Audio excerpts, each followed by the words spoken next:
Before there were maps, there were two worlds. The world you know, and the shining realm of Qaf, hidden just beyond it. A kingdom of fairies and giants and magic. On the night he was born, an emperor 1,000 miles away woke from a dream. A black crow that stole his crown, and a bright hawk that flew out of the west to win it back. And the wise men said, "That hawk is a child, and he will shake the thrones of the world." That same night, the fairies of Qaf carried the sleeping baby across the sky. They blessed him, and they touched his eyes, so that nothing hidden could ever hide from him again. His name was Hamza. He would become the bravest champion the world had ever seen. Strong as a lion, a warrior against 100 armies, a prince who lost his heart to a princess, and at his side, the cleverest trickster who ever lived. Amir, a thief of 1,000 disguises, and the truest friend a hero ever had. Together, they crossed burning deserts and enchanted mountains. They faced sorcerers and giants and dragons and the demon armies of Qaf. They saw wonders no eye had ever seen. Thrones that flew, cities of gold, gardens that bloomed in the dark, courage, magic, love, and laughter. One of the greatest stories ever told, carried for 1,000 years. And now, it is yours. This is the Dastan of Amir Hamza. 18 years, children. Count them on your fingers, and be glad you run out of fingers before you run out of years. For 18 years, Amir Hamza had been lost in the realm of Qaf, breaking devs and freeing captives, and forgetting, a little more each season, the smell of his own world. And now, at the very last, on the road that led out of Qaf and down into the world, there stood one final tollkeeper. He had 1,000 arms, and I tell you truly, he might as well have had none.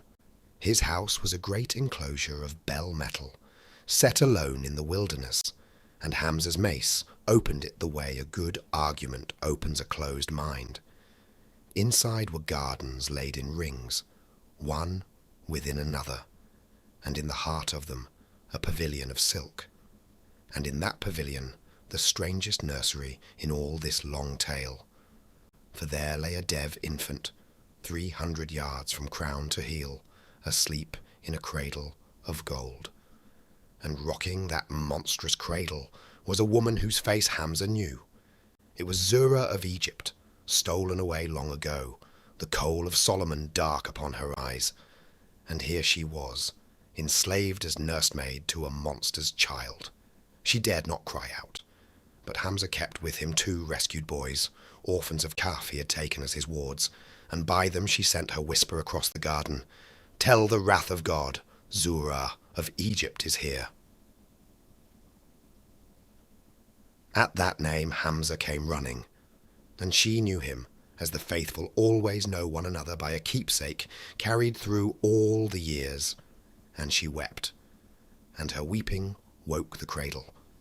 The dev baby opened its eyes and lunged, and the great sword, the scorpion, answered on reflex before Hamza had even chosen it.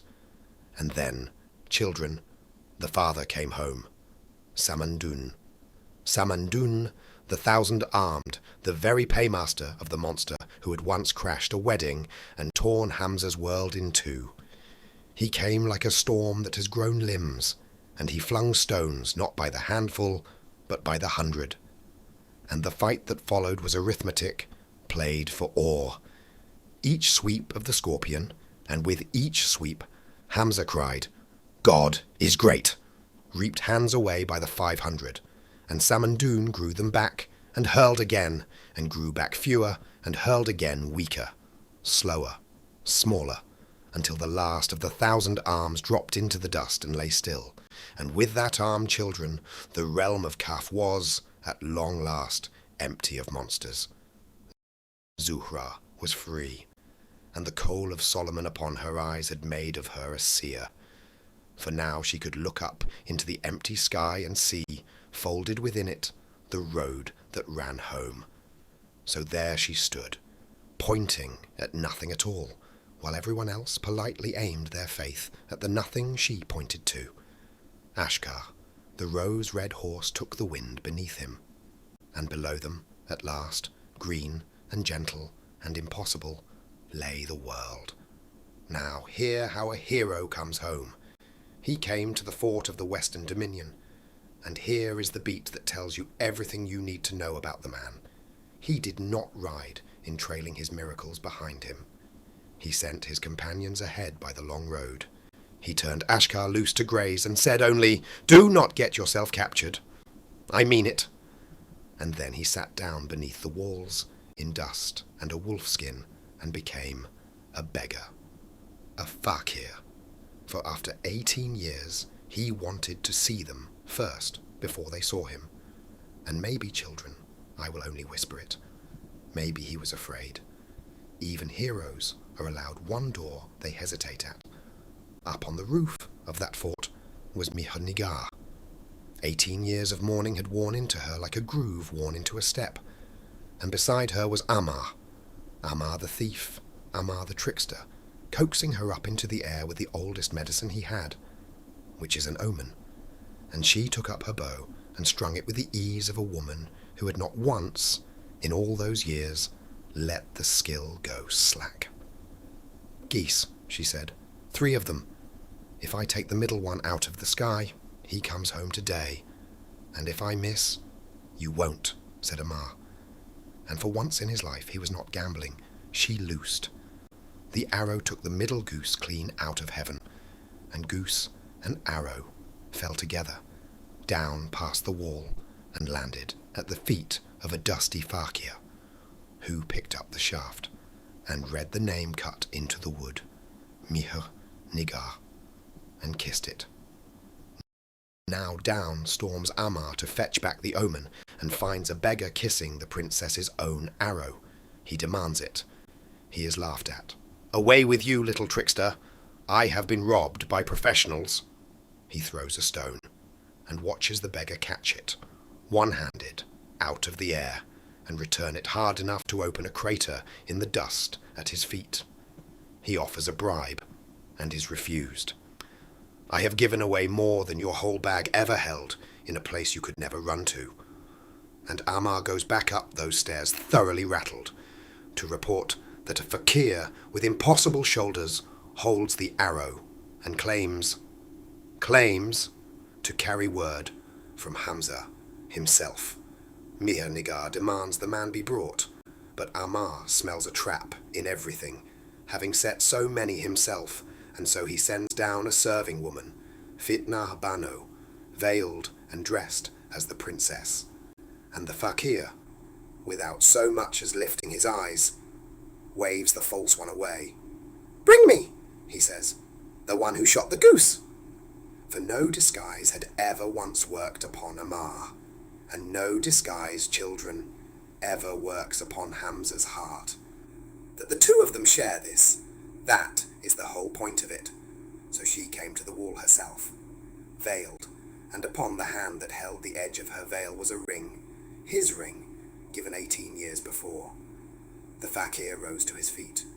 He took off the turban, and 18 years of dust and wilderness came away with it, and both of them fainted, both at once, gracelessly, completely, like 2 struck bells falling silent together.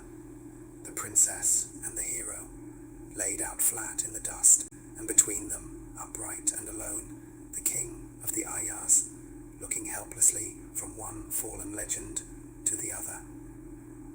"I held the walls," said Amar, "to the sky and to no one.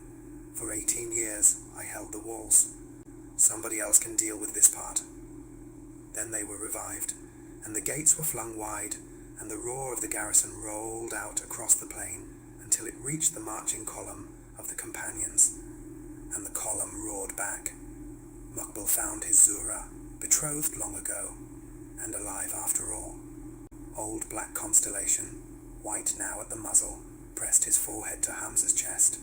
The parting of long ago made good, and around them all galloped young Ashkar, rose-red and jealous, the future arriving in circles around the past. And that night, upon the very wall where she had shot the goose, Hamza said to her only, "You waited." And Mihanigar turned to him and gave him back the words he had left her with, kept all those years like a letter kept in a box. "Whatever will be, you said." And then, softly, "It was." So the long road home ran out at last, under a wall, in beggar's clothes, at the feet of an arrow with her name carved in it. "Rest tonight, children. The next lamp I light will be the wedding lamp. 18 years late, and worth, I promise you, every single one of the years. Every one. Well, almost every one.